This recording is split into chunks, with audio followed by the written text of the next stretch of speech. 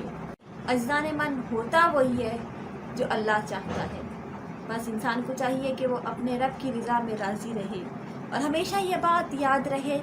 کہ پروردگار عالمین اپنے بندے کے لیے بھلائی ہی چاہے گا، اچھا ہی چاہے گا، بہتر ہی چاہے گا. کیونکہ جب ایک ماں اپنے بچے کے لیے ہمیشہ اچھا چاہتی ہے تو وہ رب کائنات کہ جو اپنے انسانوں سے 70 گنا زیادہ پیار کرتا ہے، کیا وہ اپنے بندوں کے لیے بھلائی نہیں چاہے گا؟ یقیناً وہ اپنے بندوں کے لیے ہمیشہ بھلا ہی کرے گا، خیر ہی خیر اور عافیت ہی عافیت رکھے گا. آخر میں پروردگار عالمین سے دعا ہے کہ ہمیں توفیق دے کہ ہم نہج البلاغہ کو پڑھ سکیں، سمجھ سکیں اور اس پر عمل کر سکیں، اور اپنی زندگیوں کو اس کی روشنی میں بہترین زندگی بنا سکیں. وہ زندگی کہ جس کا آخر لقاء اللہ پر ہے، کہ جس کا آخر یقیناً رب کائنات سے ملاقات پر ہے. آمین یا رب العالمین. السلام علیکم ورحمۃ اللہ وبرکاتہ.